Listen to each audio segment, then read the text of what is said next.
Segoli Narioliwas, Skanagoga, Skanago. Greetings, what is the news? Are you with peace? I am with peace. Welcome, my friends, relatives, week 7. Can you believe it is actually our final week of class already? Time flies when you're having fun, I'll tell you that right now. But this is not goodbye, it's just until next time. It's just the beginning of our journey together. I want our conversations and our learning to continue. I'm a lifelong learner alongside each of you. Speaking of such, I want to start out today's session just by giving a shout out to everybody from week 6. Ping, always appreciate learning from you, your responses. Y'all want code to you. I really appreciate you put that quote on page 145. It is not alternative dispute resolution. It is original dispute resolution, reminding us of those traditional original ways. Really appreciated Darla's response as well too, in terms of the excerpt, how everything the power of the world does is done in a circle. Just love that reminder as well too, you sharing that. Thank you for that. And Addison as well too, talking about the need to not just superficial repair, but for deep repair of colonialism in terms of acknowledgement, education, honoring peoples, and really recognizing our interconnectedness. And also I really appreciated this quote as well too, recognizing how these are people, they're not poison to their communities because they are their communities. And this has been a notion that other people have brought up throughout the class, which I have loved, right? When we're putting out the other with this person who has caused harm, you're closing the circle outside of them. Like, what does that do when this person is still part of the community? That's reflecting that the part of the community is not whole. It's not healthy because one of them in the community, which is part of the community, is not well. So I just really appreciated that as well too. I like Julia's comment about the importance of Indigenous talking circles at the UN, shedding a light on the importance of sacred plants and their desire, Julia's desire to want to learn more about the UN's use of talking circles, which is great. Kelly, I always appreciate your videos so much. And I really appreciated that a lot, particularly even just that short little tidbit you put in the description of just, you always just feel like I really feel seen and understood by you. And I appreciate that, where I initially felt alone and without representation of my student body, but able to create that circle of support around me with those 12 other Oneida College lacrosse players. So always appreciate your responses, Kelly, and investing in the community and recognizing that, yes, the restorative process can take a long time, but look at our current legal system. How long does that take as well too? And people are sitting in jail, sitting in prison, waiting for different things, all the money and time that takes. It's a really good point as well too. If we invested that time and energy into investing in our families and building up communities, along with the other incredible list of things you listed off. Sarah, your insight and empathy is always so powerful, always brings a tear to my eyes. So I really appreciate that I really appreciated that notion as well too, that that yes, RJ should be offered through the non-native court systems, but both the victim and offender must be willing to participate. That this coercion is not going to help, and it will definitely not. It will definitely cause those quote success rates to be misinterpreted. Which indeed, absolutely, if both people are not going to be involved in the process, then the process is not going to work, as we talked about. Chad, always appreciate your mind approach here. Just I've learned so much from you as well too. So it's really appreciate that. And you talking about, I have apprehension towards teens using it in terms of their development and where they're at, and that's more than fair. And I have practitioners and friends who do this with kindergartners, and they do really meaningful and special work. And I have some friends who grew up in Hawaii, and they would do ho'oponopono, which is to say, I'm sorry, please forgive me, thank you, I love you, and to go through and just talk about things that were going on in their community that they need to talk about and how important that was for them. But I appreciate that as well too, just how seeing is believing and saying, wow, well, in this circumstance, it seems like this is a pretty powerful tool as well too, being able to help people. So I appreciate that. And Layla, I always appreciate your support and how you're able to connect it to Black youth and to Black history, and how important that is in terms of how connected the histories of Native peoples and African-American peoples are in this country, and African-Americans being enslaved peoples. And if you're talking about the police being initially a patrol to look after enslaved peoples, and just that, and recognizing that, and the trauma, the intergenerational trauma, and how different people, particularly Black youth and Native youth, can go about holding these things on with never any way to be able to share this or to lessen the load. So I'm just hopeful that hopeful that this ability to hold each other and support one another, that we'll be stronger together. So I just really appreciate your responses, Layla, always. It's always very insightful. Lydia, always appreciate yours as well too. I love that notion of the grassroots, having a community being those ones to step forward. I totally get that. If a different practitioner comes in, even while trying not to be pushing forward their ideas or principles or personality, it's inevitable to do so, that you take up space in doing that. So how important that is for people to come within the community. Love that. And I wanted to give you a shout out for this game as well too. It's a video game coming out. It's on PC, on Steam. It's called Hill Agency Purity Decay. And it's like looking at this futuristic society. And in this society is looking at these reimagined longhouses, which Haudenosaunee were people of longhouses. And in this game, it's the idea that Longhouses are now modern day. It's almost like these apartment complexes, but on each floor, it's like a generation of family or a different person in their family, like living at different floors. So what would that be like, right? Instead of, as you pointed out, how disconnected we are here in the United States currently, it's just, one generation here, one generation over here. And just, it seems like that's just going to keep happening. And that disconnect between generations and knowledge and family, what would that look like in a different future where people were having those connections together? I saw that, really appreciate your connection as well too, especially to the Florence Foy, what that meant for you as well too, and how just remaining transparent, genuine, being genuine and empathetic are essential. So I just want to say, Yalwanko, each and every one of you are human beings who are worthy of love. I've appreciated each and every you so much, getting to know you this whole semester. I want to give you an overview of the assignments you still have to do, as this is your final exam week, which is, it's really choose your own adventure. We'll talk about it in a minute here, but it's going to be pragmatic and something that you can hopefully do. And it's great for you physically, mentally, emotionally, and spiritually. That infographic as well too. Definitely encourage you to flex your creative muscles if you got them. If you're a poet or if you want to share that way, do it. And if you're more of a legal scholar and just want to do everything coherent and by the book and list off bullet point memos, you can do that as well too. But we'll talk about it right now. So I'm going to pull up the syllabus here. And as we're doing so, we're going to look at what our assignments are here for the rest of the semester. So again, the final presentation, it's going to be due by 11:59 p.m. this Friday, August 26th. If you really need it towards Saturday the 27th, I'd allow you to do it, but try not to do it any later than that as well too. So it's on your choice. Illuminating or contrasting materials covered in the class. It can be done with or without a PowerPoint. If you want to do a Zoom PowerPoint, and you want to share a screen, go for it. If you want to do it that way, that's a great way to do it. You don't have to if you don't want to. You can talk about a case study of a particular Indigenous nation and its restorative justice practices, similar or different from one covered in class. So if you want to talk about one we talked about, great. If you want to talk about one that we did not talk about, that's fantastic. Then definitely do that as well too. If you want to look at a comparative assessment of Indigenous restorative justice practices in relation to other Indigenous restorative justice models or Western restorative justice models. If you were to do a compare and contrast, looking at our current legal system versus what restorative justice systems are in different communities, that's an option. Another option, an exploration of other course subjects and materials that relate to the student's work and experience in other restorative justice courses or professional settings. So basically, how else does this relate to what you're doing or what you've been learning about or what you want to learn about? And then lastly, after this great conversation with Ping during office hours, is this notion of a proposal. What if you were to take this 7 to 10 minute video minimum? If you go over, that's okay. Go to your heart's extent that you feel comfortable sharing. I don't want to censor you or cut you off here. But for this proposal, an option for this would be like, let's say if you're working for a different organization or if you're working for a different consulting company or whatever you're doing, whatever agency you're a part of, that you could use this final presentation. Maybe it's you're explaining what RJ is, or you're explaining it about it in different communities. So if you want to do it that way, don't even worry about making any intro to me in the class. Just make it as you would a proposal so that you can use it, something that's practical, something that you can use and present to other people.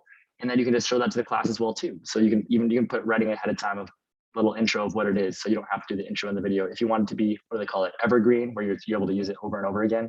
But I think that's a pretty cool idea. That's a good call on that Ping of just using this video for something that you could use elsewhere as well too. I want this to be practical. I want this to be something that you can reflect back on. Remember where you're at, where your head space, heart space, your spirit space when you're at this time in the class. So if you have any questions about that, definitely do not hesitate to email me, reach out to me. I'm in your corner. I want you to be successful. And I can't wait to learn from each and every one of you, which I already have been so far. But I'm so excited to see all of your videos. If you have any questions or anything, just let me know. Reach out to me.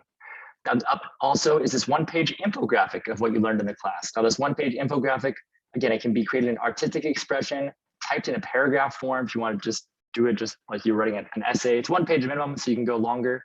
It doesn't have to be all encompassing. Again, the idea is that months down the road, years down the road, if it's different classes or different things happen in life, you want to look back and say, where was I at this time in my life? What were something that were really important to me that I want to remember? It's almost giving yourself a little cheat sheet for the future self and saying, hey, I want you to remember this. This is really important when you're at this headspace, heart space in your life. So that's going to be due on or before 11:59 p.m. on Friday, August 26th. I know some students have created some really impressive things of some like abstract art using either graphic tools online or people just hand painting and writing things, sketching things. You have a lot of different options here. So the sky's the limit. Creativity is highly encouraged. If you're a poet, definitely share that with us as well too. Share some kind of reflection, or if you want to do something like that. So that's going to be due before 11:59 p.m. on Friday, August 26th as well. If you needed till Saturday 27th for both those, I would allow it. Try to get it in as before then. That way I can just give you time for feedback or different things. But I'm really looking forward to learning from each and every one of you with that. So we're week 7. That's the whole kit and caboodle, as they say. We're getting close to the end here. But I just wanted to say, Yawanko, Ganalukwanuyiwa, thank you, I love you. Until next time. But before I sign off, we actually have a whole lecture to go through right here as well too. So that was some important stuff, but we have some other important stuff for you as well too. Wanted to give y'all one last lecture here to just one last hurrah, my swan song here with you all for this week's 7 coming together. And let's pull it up here. Here we go. So good stuff, squad, good stuff. Grateful for each and every one of you as we pull up our week 7 PowerPoint here. So good stuff, squad. Here we go, here we go. We'll keep on keeping on. I just really appreciate each and every one of you. The GroupMe has been fantastic, by the way. GroupMe question for this week. Your prompt is, and I just want to say this, whatever you want to say, whatever's on your heart, whatever you feel like, if it's a gratitude, if it's a point you want to make, if it's a question you want to share, whatever it is. And I definitely encourage you to, if you want to stay a part of that GroupMe, I'll keep it open. If you want to keep continuing the conversation, just don't feel obligated. Always an invitation, not an obligation. But if you ever want to check in or say different things, I'd be more than happy to check in with you and learn alongside you. You can always email me, reach out to me. The learning does not stop here, people. I'm a lifelong learner, and I'm in it to win it with you. So let's keep on keeping on. Definitely grateful for our time together. Going to talk to you about some influential statutes and court cases. So I know all throughout the semester, it's like, oh, we'll talk about that later. We'll talk about that later. It's like, well, you've been kicking the can till here. I'm going to pick it up from there. We'll go. We'll cover some good stuff in this class. And also this notion of the shared community resources as we move forward, as we're all part of this wave of change, as what is a wave of water? What is a wave in an ocean, if not a multitude of droplets of water? And that's what we each are, these multitude of droplets of water, making a change all together. And lastly, I like to share about all of my classes. I always like to finish this way with this excerpt from this graphic novel. Echo, as always, pulls on my heartstrings in the best way. And this puts me in a great heart space and head space and emotional, spiritual space that I like to finish in our time together in a cathartic way, putting a bow on it. All right, people, we're going quick, but it's important. These are including to, but not limited to, and we're just going to briefly go over them. And then also, if you have any questions, feel free to email me, follow up with me. Great comments as well too in our Canvas if you want to add on to that as well too. But let's get into it, people. Okay, 1493, Doctrine of Discovery recognizes as palpable that any lands not inhabited by Christian peoples are therefore considered terra nullius or void or empty earth. Now, this is important because this would be used later in Supreme Court cases, even in the early 2000s. Indian Commerce Clause in the Constitution recognizes that the federal government is to interact with different tribal nations the same way as it would with states or international entities. Indian Removal Act 1830 was the legalized in this federal government sanctioned genocide of Native peoples, of removing peoples. You hear many of these long walks. You've heard of the Trail of Tears. Well, there's many other long walks as well too, where people were forcibly removed from their lands, done so at gunpoint. Oftentimes there's these walks became massive burial sites along the way. If people couldn't keep up, they might be shot. Or if you saw and heard people's testimonies in the videos from the beginning of class as well too. Major Crimes Act of 1885 outlined federal government, says, okay, while there are tribal nations, these are the major crimes outlined. You can Google it as well too to see what those are explicitly, the list of them. And it's saying when this is the case, then the federal government has the right to step into tribal territories and use their governance as well too to basically supersede sovereignty of the tribes when deemed necessary. These Major Crimes Act by the federal government. Dawes Act 1887, also known as the Indian Allotment Act. This one was what parceled different lands of really selling off a lot of different native lands. At one point, all of Oklahoma, at one point, all of this was native territory, right? Before all of Turtle Island, North and South America. Eventually, colonization comes over and starts deeming it different countries from different particularly different European countries coming over here, making an influence as well too. So the Dawes Act, it was the Indian Allotment Act. It was supposed to be for native peoples, but the federal government ended up selling and parceling off all this land, did the highest bidder essentially. So it gets lessened and lessened in terms of the land. Another Google search for you is looking at the native lands over time. You can just see it as a map. You'll see it all gets covered and slowly just gets just into tiny little blots in terms of what these reservations were. I've explained it to you before with my good grandfather. He had land and the government said, oh, cool, where are your papers for this land? And they said they didn't have papers. So they said, you can't afford to live here anymore. They took the land. But the way my grandma, who's an elder in the Oneida Nation, describes it to me, she says it like this. She says, oh, okay, well, let's push you over here. Oh, wait, you can grow land. You can grow on that land? Never mind, we want that land. Let's push you over here. Say, oh, wait, there's resources on this land? Okay, we'll put you over here. Okay, there's no redeemable qualities about this land. This is the least desirable place to live. Okay, we'll let you live here. And if you look at reservations, you look at a lot of those places. That's a fair assessment. Fair assessment. Indian Citizenship Act of 1924 is what gave Native people citizenship. Before that, Native people were not citizens. For instance, my great-grandfather serving in World War I was doing so before he was a citizen of the United States. Him and 12,000 other Native peoples approximately serving in United States conflicts World War I before they were US citizens. Doing so that someday one of his descendants, someone such as myself, would be able to have the rights of a US citizen. Like he'd be willing to get a Purple Heart, be wounded behind enemy lines in France, doing so in World War I. Anyways, then we go along here, Public Law 280, 1953. This law has been, would be very detrimental, very harmful to what many legal scholars and tribal legal scholars would, in terms of what that sovereignty, what is supposed to be this relationship with the federal government. Remember the Indian Commerce Clause in the Constitution? Well, Public Law 280 shifts it with 8 different states in particular. You can Google those states as well too, including California, Wisconsin, and other states as well. But it says, you know what, instead of dealing directly with the federal government like we would a nation to nation, you know what, why don't you all just go take it up to the states? Why don't you go take it up with them? So it shifts this inherent sovereign relationship between the federal government and sovereign tribal nations. It says, you know what, tribal nations now go interact with the state. So it really diminishes sovereignty, makes it more of a municipal, like a local government thing to interact with each other. So that's the notion of that as well too. And for funding, it doesn't have, you now have the pool of state funds as opposed to federal funds. This is a nutshell version of Public Law 280. Indian Relocation Act of 1956, there was this notion saying, hey, we're going to take all these Native peoples, we're going to advertise them, say, come to these big cities, come to Seattle, come to Los Angeles, come to Chicago, come to New York. You're going to have jobs, you're going to have housing, it's going to be great. And they made these giant postcards and they take these buses and they take a lot of people from the reservations and they ship them in these areas. And as I've heard also from different testimonies and documentaries, people would talk about their experiences of being taken from their nation. For instance, some people being dropped off in Oakland. And the minute they get off the bus, they're saying, wait a second, like we're in poverty. Like this is where we just came from. Like, what are we doing here? I heard from many people these promises of housing and different jobs. I've heard some stories saying once they basically got off the bus and dropped off, it's like, all right, you're on your own. That's it. And I heard some people the minute they got just like the first littlest paycheck, it's like, okay, now we have no responsibility obligation. You're officially there. And to my understanding, the idea of the Indian Relocation Act was the idea, well, if we can assimilate Native peoples, if we can kind of diminish their citizenship, diminish their identity, then they're no longer Native citizens. We're no longer Native peoples, Native citizens. So we don't have this obligation or responsibility to give back lands to them. It's kind of part of the idea of it as well too. It's right now it has different things. For instance, I'm living right outside of Los Angeles. A lot of people don't know. Los Angeles, California has one of the highest populated counties of Native peoples in the country. A lot of people don't know it. Just as a Latinx, Chicana X community and Native peoples, Indigenous peoples have a lot of overlap as well too in terms of mestizos and different Indigenous roots. That being said, that's the Indian Relocation Act. Voting Rights Act of 1965 made sure to try to give many Native peoples who did not have a voting right up until then the right to vote.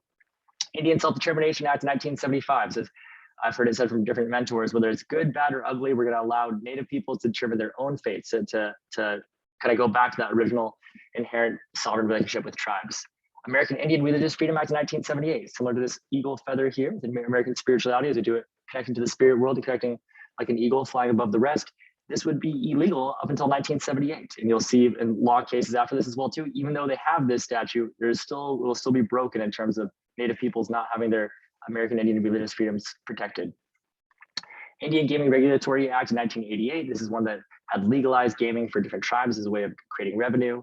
Indian Arts and Crafts Act of 1989. So if you're going to create any kind of arts or crafts that either are shown that they're supposed to be by Native people, or it is supposed to be like a Native craft that has to either be created by a Native artist or has to have money that goes towards Native artists. I still feel like I see this rule broken with different organizations.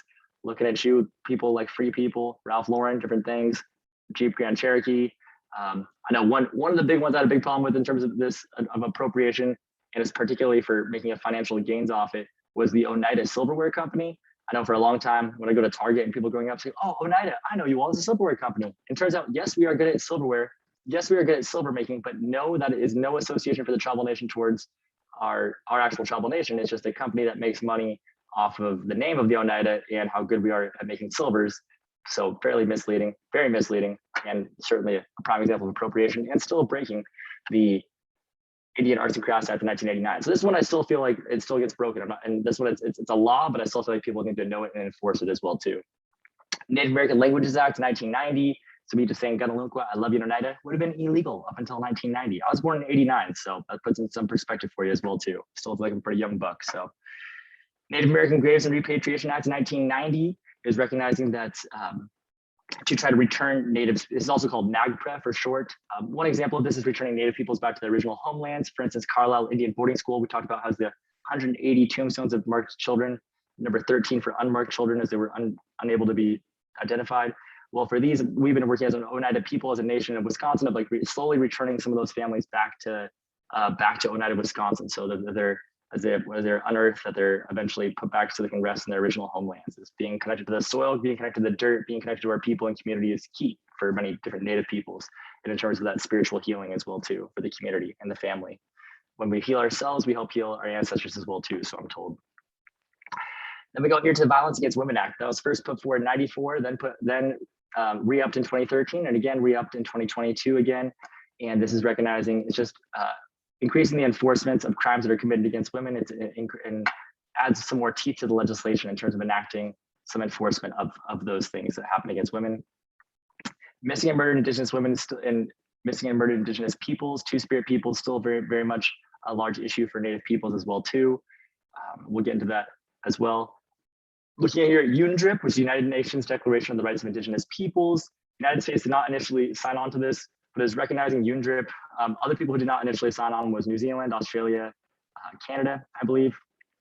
And the United States were the first four who did not want to sign on to it, because the idea was you had to recognize every single treaty which you've made with Native peoples, which the United States, we've broken at least 374 ratified treaties. To my understanding, close to 800 treaties, which were another close to 500 or so, give or take, which were not ratified to my understanding, but at least 374 ratified. You can look at digitreaties.org if you want to look at those still to this day. Then to the Tribal Law and Order Act. I just added some more enforcement for tribes to just give them more resources and more enforcement within things that happen on their tribal nations in terms of enforcement of law. American Declaration of the Rights of Indigenous Peoples. So now the United States says, hey, we won't sign UNDRIP, the United Nations Declaration of the Rights of Indigenous Peoples, but we'll put forth this other statement, and it doesn't really have too much teeth or doesn't have too much enforcement to it. And it's a big step back from UNDRIP, but it's an acknowledgement of the Indigenous peoples that are here. Savannah's Act and the Not Invisible Act 2020. This one actually created databases to help fight the epidemic against missing and murdered Indigenous peoples. And it's tried to, before this, we had a lot of different databases that were isolated in different agencies. We talk about this pluralism of those different tribal agencies, state agencies, federal agencies, and oftentimes either be competing or like drawing lines in the sand of whose is what and who's taking what case. And oftentimes it'd be databases that were just completely separated and isolated. So there would be, it would take a lot of researchers, particularly a lot of Native researchers who were pointing this out and saying, wow, like this, this is not even close to having the whole idea of what actually this is, of actually understanding the data and actually having the resources to be able to help to find these people, of pooling resources. And now this one is was proposed in September 2021. It's still right now, it was under review. The last time it was talked about was June 22nd, 2022. And this is the Truth and Healing Commission on Indian Boarding Schools Policies Act, put forth. I believe Deb Holland was one of the key people, the Secretary of Interior, we're going to put it forth, and I think it's been taken up by other representatives as well. But this is just to look kind of similar. And one of the first sentences in it, it's like kind of based, or it's supposed to be like the Truth and Healing Commission in Canada as well too. So Canada is by no means perfect. I've been up to Canada before. There's still a lot of racism in Canada. As people know that there's still some tough, terrible laws that happen against Native peoples and treatment of them.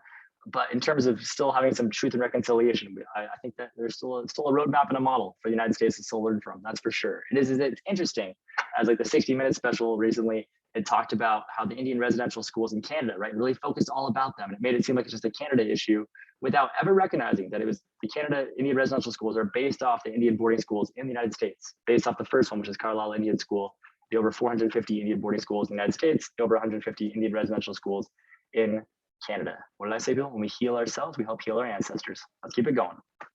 Influential court cases. You can pause right here and take a look at them, screenshot if you will. We're about to go through these just really briefly in a whirlwind tour going through. Let's get it. All right, Johnson v. McIntosh is the first of what's called the Marshall Trilogy. This Marshall Trilogy, and it's recognizing that Indians have only a right of occupancy and hold no title to land. Marshall based his decision on the doctrine of discovery, or we talked about that earlier as well too, that because there were no Christian peoples, they didn't have any land rights. So that's was from 1823. Cherokee Nation v. Virginia, recognizing that it had no original jurisdiction in the matter, as the Cherokees were a dependent nation with a relationship to the United States, like that of a ward to its guardian. It's recognized with the state of Georgia here had no original jurisdiction. So basically, this is a really harmful one as well too. Out of nowhere, it fabricates and uses this fantastic lies and storytelling to make up this idea of wards to its guardian. Like nowhere else is this said about in any kind of other legal documents except in the except when they're laying down the court ruling, and when it's Chief Justice Marshall says like that of a ward to its guardian. So that's 1831 when we talk about this pendulum swinging back and forth, whether it's supporting or not supporting Native peoples in the court systems. Being not supporting Native peoples, calling them wards of the ward to its guardian. That'd be indeed. Then we go here to Worcester versus Georgia. I've heard it pronounced different ways. It's one of the ways, Worcester versus Georgia, 1832. The whole intercourse between the United States and this nation is by our Constitution and laws vested in the government of the United States. So again, this pendulum swings back this way. Now it's saying, well, hold on a second.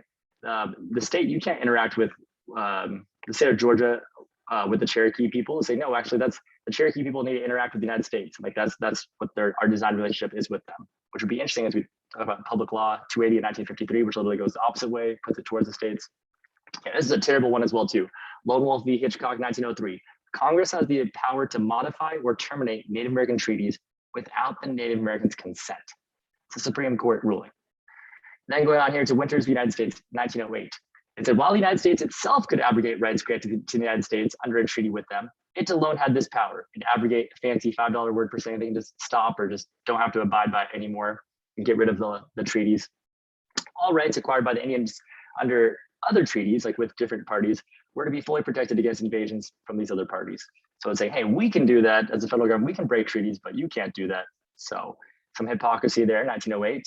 1974, it says that the hiring preferences given to Indians within the Bureau of Indian Affairs, that this is allowed to be, does not violate due process clause of the Fifth Amendment, recognizing the importance of people with lived experience and recognizing this culture and recognizing the forced extermination of Native peoples and saying it's important that we allow peoples to be in this role as well too, within the Bureau of Indian Affairs. Oliphant versus Squamish Tribe. This is in the 1978. This is recognizing that Indian tribal courts have no criminal jurisdiction over non-Indians. This will be later overturned, which we'll see, which is recently overturned, which was a very harmful, because this was a key precedent, as I talked about before. This was something that's been around since 1978, saying that Indian tribal courts they have no criminal jurisdiction over non-Indians, but they do over Native peoples on their lands. United States versus Sioux Nation of Indians. Is this time in 1980, the Supreme Court awarded the 9 tribes constituting the Oligala Sioux, including the Lakota, Dakota, Nakota, $105 million for the illegal seizing of the sacred Black Hills. And the people saying, the tribal nation leaders saying, it was never for sale, we don't want your money, and it's still sitting right now in a trust because of that. Ling versus Northwest Cemeteries, 1988. It does not prohibit the government from harvesting timber or constructing a road through a portion of the national forest that is considered a sacred religious site by 3 different Native American tribes. So we talk about that religious, even though they had the Native American Religious Freedom Act in 1978, well, 10 years later, they're saying, well, you know what? It doesn't prohibit us from mining and using the timber here from your sacred religious site. 89, Mississippi ban of Choctaw Indians versus Holyfield.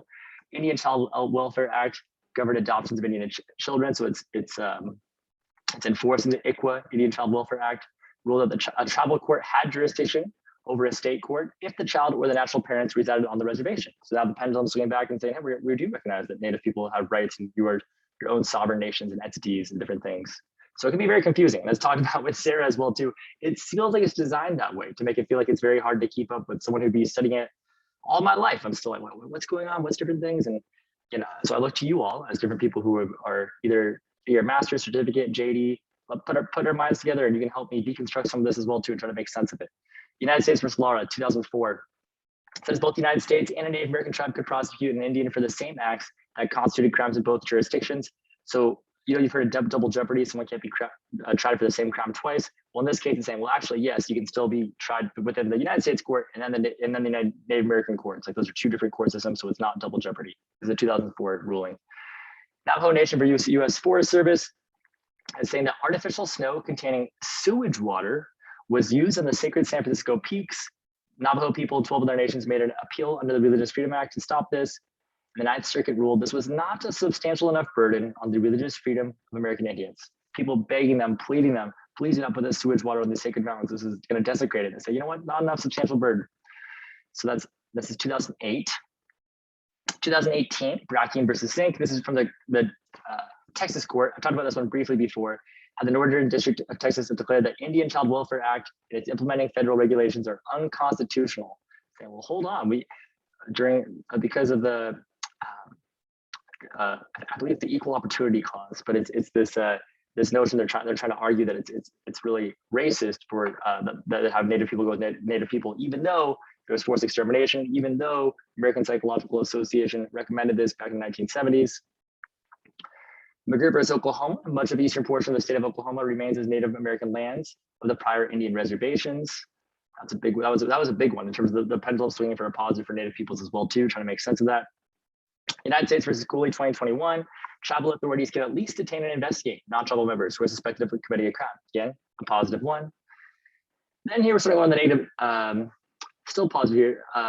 Well, I guess it depends on your ruling here, but it's Dinesby versus US 2022. Federal government can prosecute a Navajo tribe member for a crime the Court of Indian Offenses of Ute Mountain Agency has already convicted him of. Similar to that 2004 Lara case that's saying it's not double jeopardy. You can go through both of those courts, the federal courts and the tribal courts. This one, and that was in June 13th of this year. This is June 29th of this year. This one overturned the long-held understanding that states do not have authority to prosecute non-Indians who commit crimes against Indians in Indian country. So it's that one. It was a tough blow right there to tribal sovereignty as well too. There was a example of such being that Iowa's like, you know what, we don't want any jurisdiction over these things. We want to give jurisdiction to tribal peoples, to tribal lands, and to the things that happen.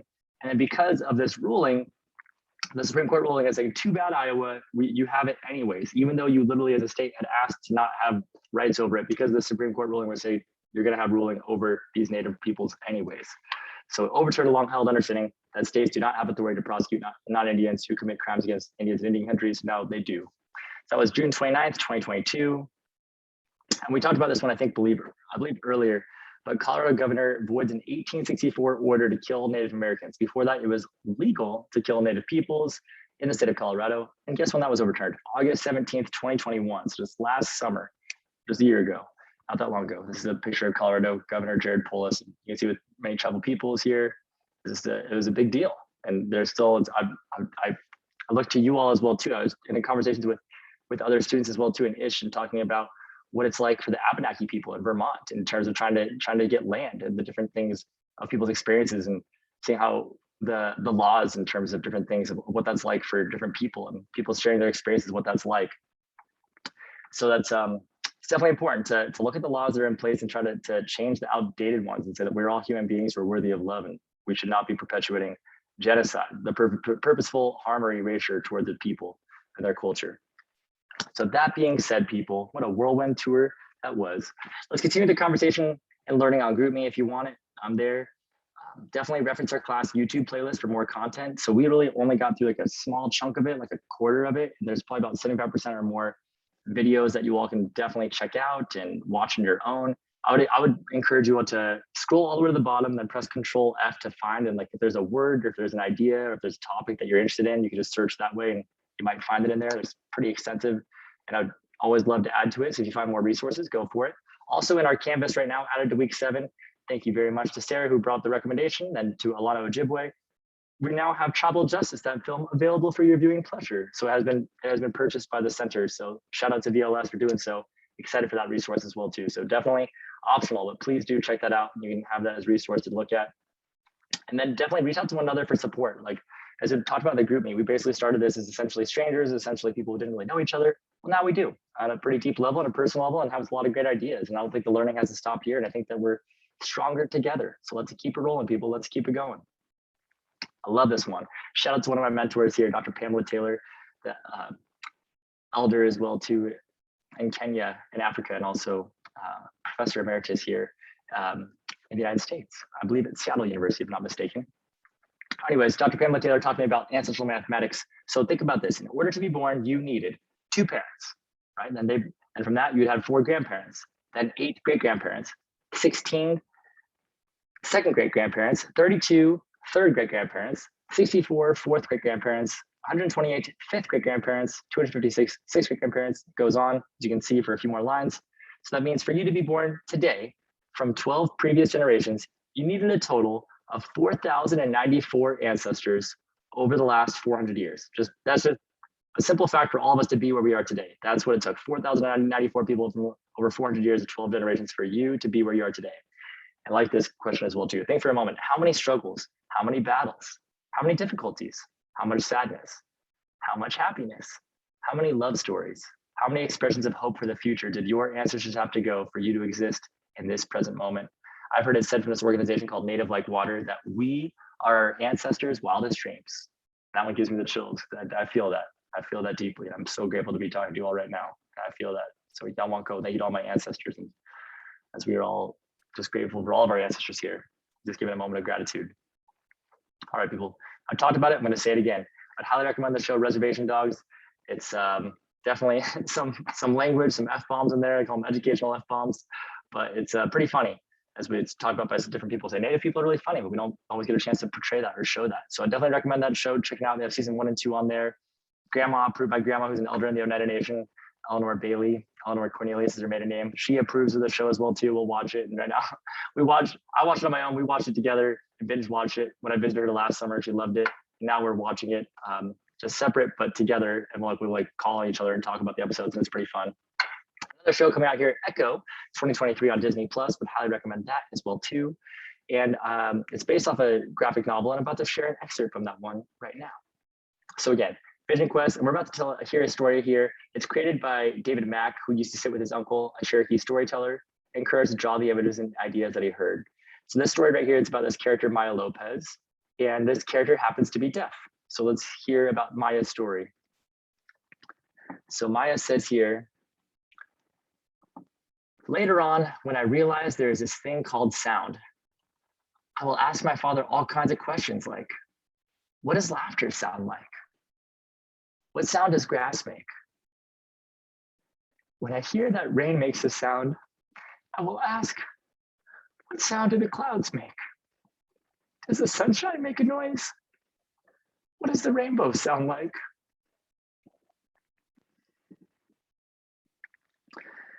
But I say that I must learn my own language to tell my stories, more than signs, more than sounds, more than words. Pass on my story through my own medium like the comic book artist so that you can understand, even if you don't hear like me. Even if you don't know what sound clouds make, you could feel my stories. Just want to say, Yawanko, Ganalakwenu, it's been such an honor and a pleasure to learn from each and every one of you. As Kay Prana says, to apologize for your emotions is to apologize for your truth. So this is my truth. This is where I am right now. And I'm just really grateful to be with you all. So I just want to offer a moment of gratitude for each and every one of you. I look forward to, and I just want to say our last week 7 group me check in for our official one. We'll keep it going after that. So that being said, you're a human being who is worthy of love. You've been amazing. Invitation, not an obligation. Sit up nice and tall for me if you want to. Breathe in nice and deep, the deepest breath of love you've had all day because you are love. Breathe in some love for me if you want to.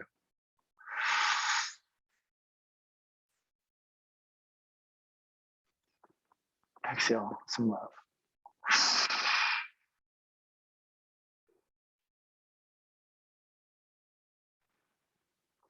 Yawanko, Ganalukwa, Nuyiwa. Thank you. I love you. Until next time in Oneida.